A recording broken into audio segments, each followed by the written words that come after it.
ating text ngayong hapon po, makikita po natin doon sa Jeremiah 17, verse 7 to 8. Amen. Sabi po diyan, but blessed is the one who trusts in the Lord. Amen. Who confidence is in Him.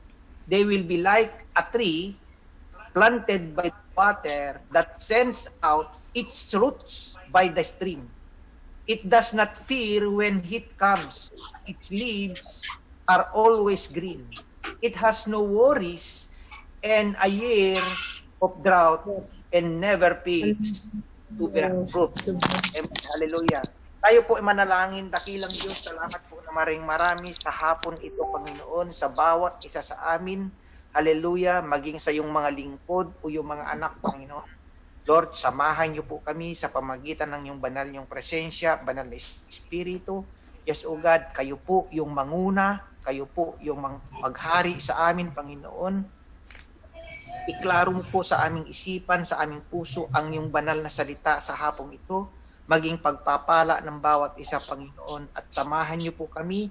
Kayo po yung maging tagapagturo, hindi po ako, Panginoon, kundi ikaw bilang Diyos ng aming pinaglilingkuran. Salamat po na marami.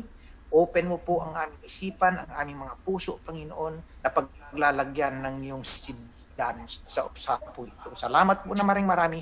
Sa iyo ang kapurihan, sa iyo ang kadakilaan, sa pangalan ni Jesus. Amen. Amen. Hallelujah. So, ang title po ng ating pag-aaralan ngayon ay Be Rooted in God's. Amen. Hallelujah. Ang tanong ko po ganito, nakakita na po ba kayo ng akasya, yung puno ng akasya? Amen. Alam ko po, isa po sa atin ay kilala po natin kung ano po itong puno ng akasya na to. Amen. Ang puno ng akasya po ay isang puno na malaki, mataas, at ang ugat po nito ay malalim. Tuwing dumarating ang bagyo, amen, kahit anong hampas ng hangin sa kanya, ay hindi po ito nabubuwal. Amen. Hindi po ito nabubunot. Amen. Kahit anong mga storm, winds, na dumating po sa kanyang buhay, still po na nakatayo po siya. Dahil yung kanyang ugat ay malalim. Amen. Hallelujah. So, ganun po yung puno ng akasya. Now, we study today yung how to become rooted in God's. Amen. So, be rooted in God's. Amen. So, mayroon po tayong pag-aaralan ng 5 bagay. Amen. O, sa ating nabasang mensahe ng Panginoon doon sa Jeremiah, amen, 17, 7 to 8. Amen. So, ano yon? Hindi ko na po pagtatagalin. Number 1, be rooted in God through meditate on His Word. Amen. Napaka-importante po na tayo ay nagbabasa po ng salita ng Diyos. Amen. Hallelujah. At ito po ay ating binubulay-bulay araw-araw. Amen. Hallelujah. So, we need to read and study the Bibles. Amen. Allowing its word to soak deeply into our souls. Amen. Napaka-importante po yan. The Psalms talk about meditating on the Scripture day and night. Sinasabi po yan sa Psalms. Amen. Kung mapapansin po natin doon. That indicates it should be a habit. Amen. Habit. Pag sinabi mong habit, dapat ginagawa. A part of our daily routine. An essential part of our life, not just something for Sunday or weekly Bible study gathering. Hindi lang yun, nagpunta ka ng Sunday service, o nagpunta ka ng Friday service, o nagpunta ka ng Bible study. Doon lang natin binabasa po ang Biblia, o pinag-aaralan po ng salita ng Diyos. Dapat hindi po. Sabi po dyan sa Psalms, amen, kung makita po natin. But whose delight is in the law of the Lord, and who meditates on His law day and night. Amen. Araw at gabi. Sinasabi niya po, kailangan daw, delight is in the law of the Lord. Meditate on His law day and night. Ano pa sinasabi sa Joshua? Kung mapapansin po natin. Sabi po sa Joshua, keep this book of the law always on your lips. Meditate on it day and night so that you may be careful to do everything written in it. Then you will be prosperous and successful. Amen. Always, sabi ba, always in your lips. Amen. Sa dapat, bawat lumalabas sa ating mga labi ay laging pagpupuri sa Panginoon at puro blessing. Amen. Hallelujah. Meditate on it day and night. Amen. Hallelujah. So dapat itong binubulay-bulay po natin araw at gabi. And then you will be prosperous in success. Pag ginagawa po natin ito, binubulay-bulay po natin ang salita ng Diyos. Ano daw mangyayari sa atin? Magiging prosperous daw po ang buhay natin at lahat ng ginagawa po natin ay magiging successful. Hallelujah! Kasi kalooban ng Panginoon, ang bawat isa po sa atin ay maging prosperous life and successful po sa buhay. Amen. Kaya dapat ang bawat Kristiyano ay walang mahirap. Dapat mayaman. Amen. Dahil ang tatay po natin ay mayaman. Amen. Siya po yung may-ari ng sanglibutan. Kaya pag anak ka ng Diyos, dapat ikaw ay mayaman. Kaya dapat ang utak po natin, utak mayaman, hindi utak mahirap. Amen. Kasi pag utak mahirap ka, hindi ka anak ng Diyos. Dapat utak mayaman ka kasi mayaman ang ating tatay. Amen po ba? So, and then, our faith, sabi diyan, so number be rooted in God, true trust in Him. Amen. Dapat lagi po tayo nagtitiwala sa Panginoon. Hallelujah. Kung ano yung binabasa mo, ang kanyang, yung salita niya, dapat pinagkatiwala mo. So, trust in Him. Amen. So, but bless in the one who trusts in the Lord. Sabi po doon sa Jeremiah 17:7. Amen. Our faith grow deeper. Dapat pag tayo po ay nagbabasa ng salita ng Diyos, ang ating pananampalataya sa Kanya ay dapat ito po ay lumalalim. Gaya ng in-explain po sa binasa natin, na ito po ay lumalalim. Grow deeper. Amen. Hallelujah. Hindi ang tagal-tagal ng Kristiyano ay ano pa rin, baby Christian pa rin. 10 years na, baby Christian pa rin. Dapat hindi ganun. Habang tumatagal po tayong Kristiyano, dapat grow deeper. If we learn how to grow in God's Word, we will trust in Him. We will trust in God in all things. Amen. Hindi paunti-unti kundi all things. Develop our knowledge of God's faithfulness, both through Scripture and through your own life, to experience observing God at work in your life. Amen. And in the lives of others around you, dapat nakikita po ang mga tao nakapaligid sa iyo. Amen. Ang pagkabuhay Kristiyano. It requires surrendering your life to God and placing your God trust fully in His hands. Amen. Dapat tayo po ay nagtitiwala sa ating Panginoon. So, makikita po natin dyan sa Proverbs 3, chapter 3. Ano sabi po dyan? Kung makikita po natin. Proverbs chapter 3, 5-7. Kabisado niya po yan. Trust in the Lord with all your heart and lean not on your own understanding. In all your ways acknowledge Him and He shall direct your path. Amen. Kaya pag tayo po ay nagtitiwala, sabi po dyan, trust in the Lord with all your heart. Amen. Kailangan buong buo. Amen. He shall direct your path. Ang Diyos po ang magdidirect po sa atin. Amen. Hallelujah. Praise God.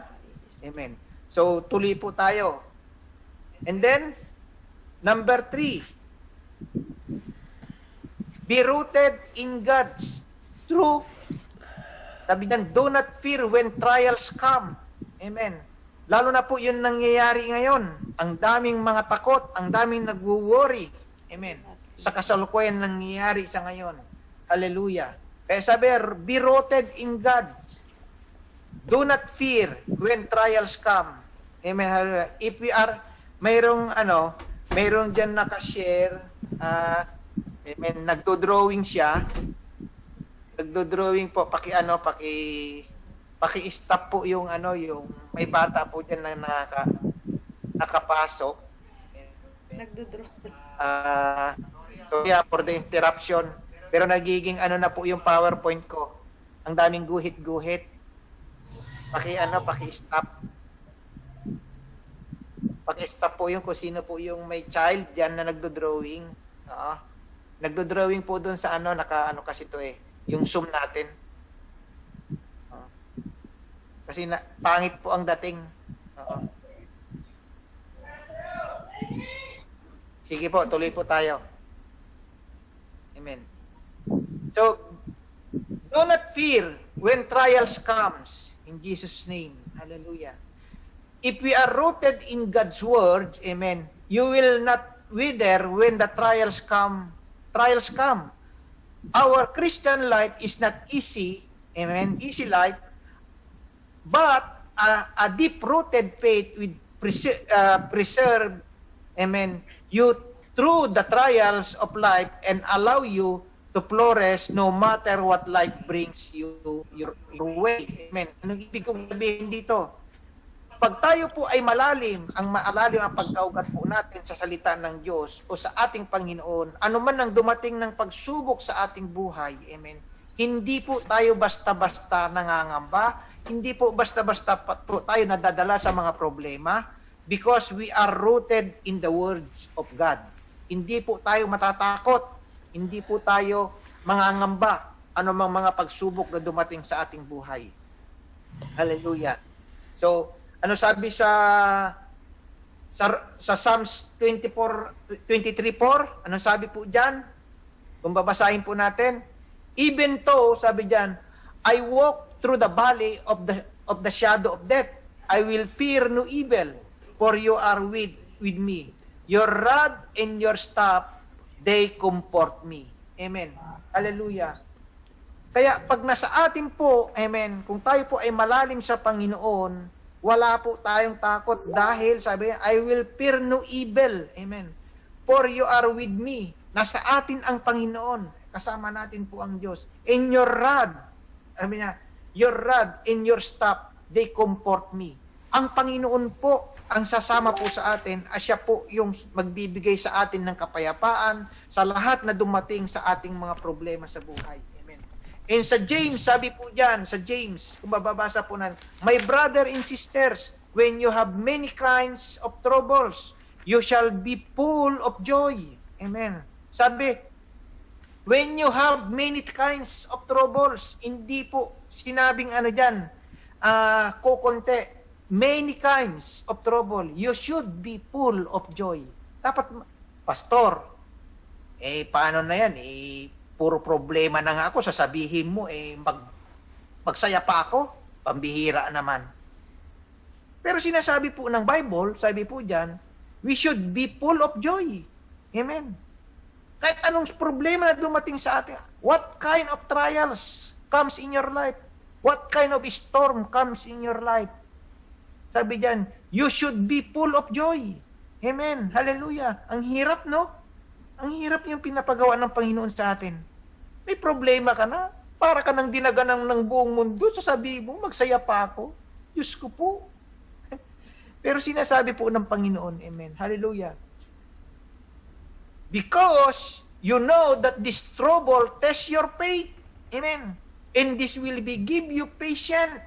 Let your patience show itself perfectly in what you do. Then you will be perfect and complete and will have everything you need. Amen.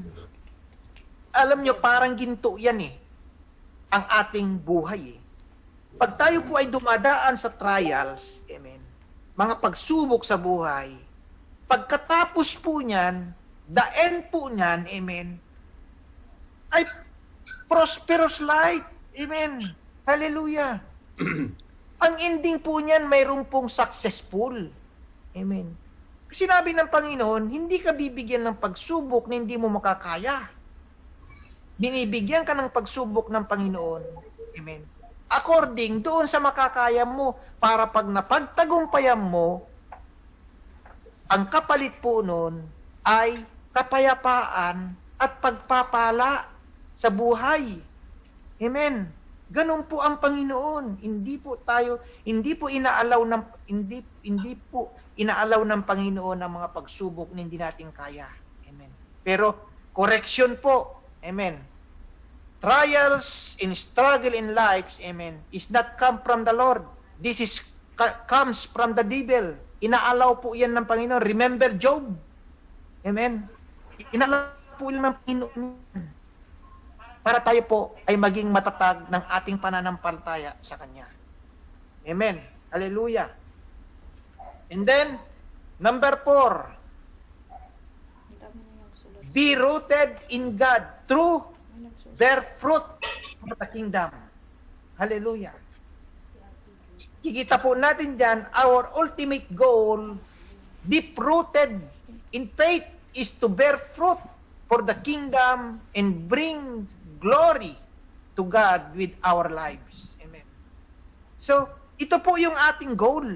Amen. As a Christian, as a born again. Amen. As a creator of God. Amen. Hallelujah. Kung mapapansin po natin, allow God to lead you to where you want you to serve, using your God-given talents to help others and progress this kingdom, His kingdom. Find your purpose on this earth and live into God's possibilities for your life. Amen. Hallelujah. You bear much fruit for God's kingdom. Ito lang naman ang gusto ng Panginoon sa atin eh. Amen. Yung mag-glorify siya, magdala po tayo sa Kanya kung ano yung ikaka-glorify niya. So ano ba yung dapat nating dadali ng mga bunga sa Kanyang kaharian? Of course, yung mga kaluluwa. Amen. Maari yung ating mga mahal sa buhay, hindi pa nakakilala, kailangan natin silang ilapit sa Panginoon. Amen. This is your fruit. Amen. Hallelujah. Not only for the fruit of the Holy Spirit. Amen. Pastor, mayroon naman kaming fruit of the Holy Spirit. Bakit kailangan ko pa yan? No. Hindi yun lang hinihingi ng Panginoon sa atin. Hallelujah. Kasi sabi niya, the ultimate goal, deep-rooted faith is to bear fruit for the kingdom. Amen. Bring glory to God with our lives. Amen. Ang hinahanap po sa atin ay tayo po ay mamunga. Amen. Hallelujah. And then, sabi po sa John 15:16, ano sabi po dyan? Kabisado nyo po ito. You did not choose me, but I choose you and appointed you so that you might go and bear fruit that will last, and so that whatever you ask in my name, the Father will give you. Amen. Hallelujah. Praise the Lord. Huwag lang tayong hingi ng hingi sa Panginoon. Amen. But kailangan po natin sundin kung ano po yung pinapagawa sa atin. Bear fruit. Amen. And that fruit will last. Amen. Yung fruit na hindi po nasisira o nasasayang. Now, there is a challenge. Amen. Challenge and encouragement to every one of us. Amen. Sabi ni Jeremiah show us a beautiful example, a picture of blessed life, the one who lived in the will of God. Amen. Hallelujah. He employed the image of a tree to help us to see these magnificent pictures. Amen. The tree was healthy and strong, and it demonstrates the purpose of a tree in society. It is created to grow strong, and that is the goal of every believer as well. Amen. Pinakita po dito ni Jeremiah sa ating binasa, sa ating text, na ang puno po, amen, hallelujah, ay deep-rooted, amen, hallelujah. Kaya, malago at malakas, amen. Kung makikita mo ang mga punong malalaki, gaya ng akasya. And then next, sabi po dyan, be rooted in the Lord, amen. The tree planted deeply in the ground, near in the river bank, as Jeremiah described us, as planted firmly in the Lord. Amen. Hallelujah. So, kung tayo po ay malalim po ang ugat po natin, sa pagbabasa po ng kanyang salita, tayo po ay surely na tayo po ay maasahan po natin na tayo po ay planted firmly in the Lord. Amen. There is no better ground in which to find your roots than in the Lord. Wala na pong iba. Amen. Hallelujah. Kundi ang ating Panginoon lamang. So if you are rooted in this present life, you will experience the blessed life which flourishes the Lord. Amen. B. Be rooted and be protected by the Lord. Jeremiah is so instructive at this point to every one of us. Amen. The tree planted deeply at the river bank are like our lives planted firmly in the Lord. Amen. Such trees are not bothered by the heat or worried by long months of drought. Anong ibig kong sabihin dito? Amen. Ang puno po na nakatanim sa pangpang ng batis, amen, ang kanyang ugat ay nandun po sumisipsip sa tubig. Amen. Kaya, hindi po ito malalanta. Anuman dumating man ng tag-init at tagtuyo, amen, hindi po ito basta-basta nalalaglag ng mga dahon. Amen. Hallelujah. Anong ibig kong sabihin, mga kapatid? Pag tayo po ay planted firmly in the Lord, amen, anuman ang dumating sa buhay mo, hallelujah, hindi ka basta-basta bumibigay, hindi basta-basta ikaw nangihina, pero ikaw ay laging malakas. Amen. Hallelujah.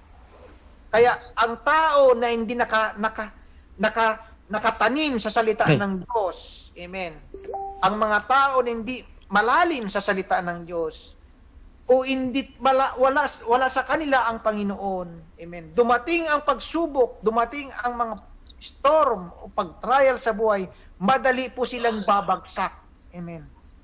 Kasi wala sila sa Panginoon, malayo sila sa Panginoon. Amen. At ang mga tao din, amen, na malayo nga sabi ko sa Panginoon, ay madali din malalanta. Amen. Hallelujah.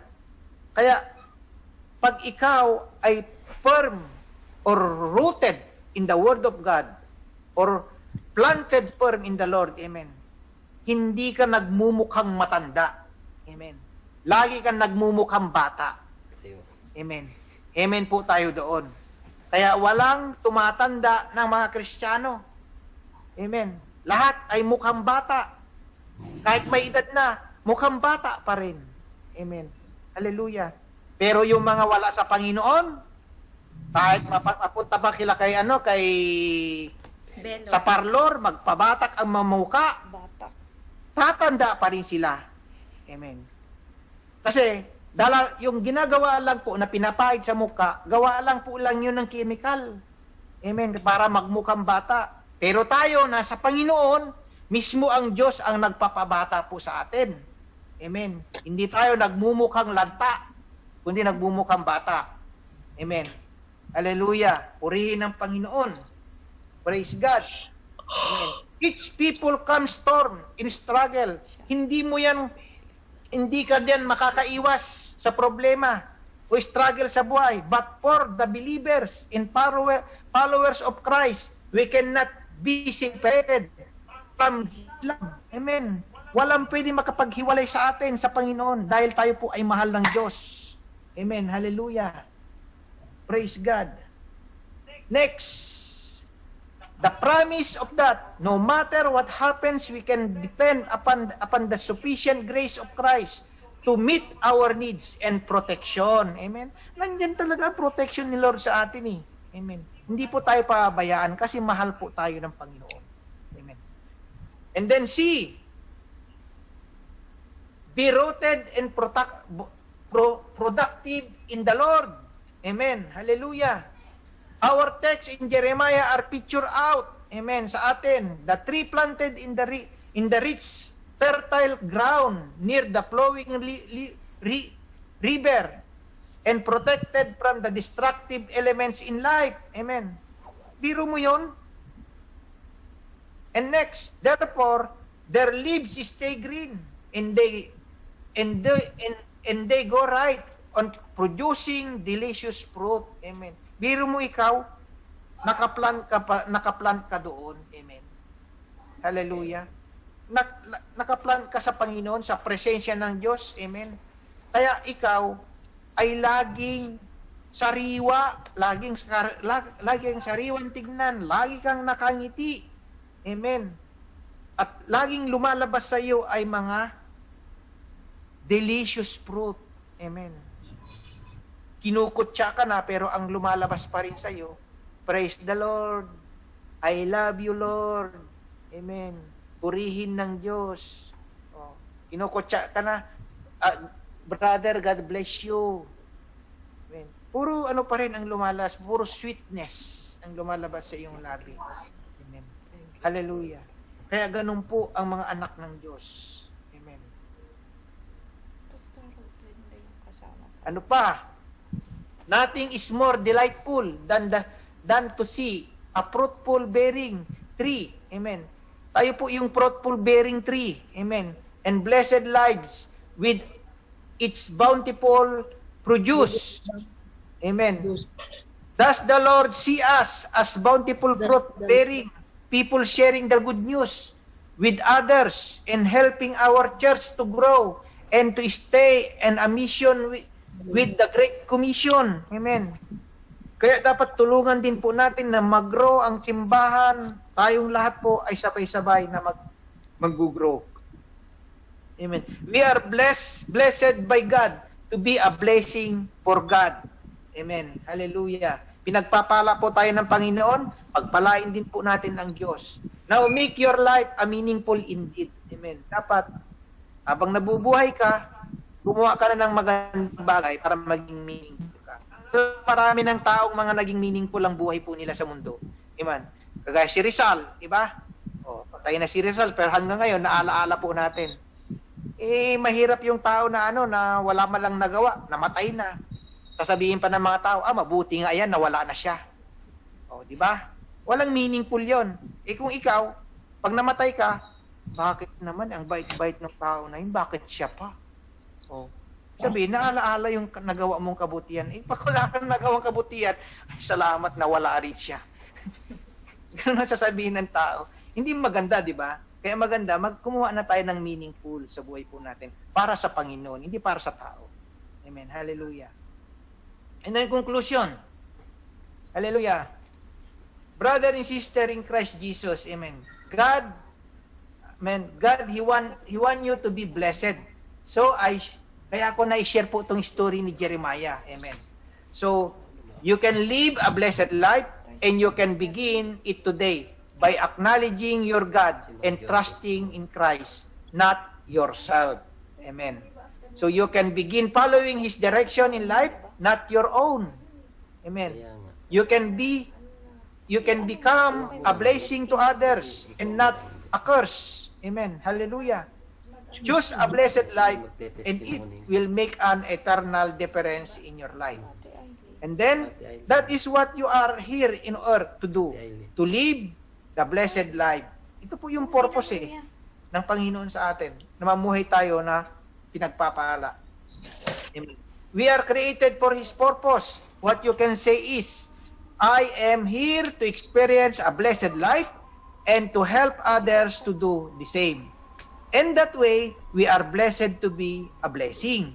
Hallelujah. Ito po yung dapat natin magawa natin at mangyari sa ating buhay at makita ng iba.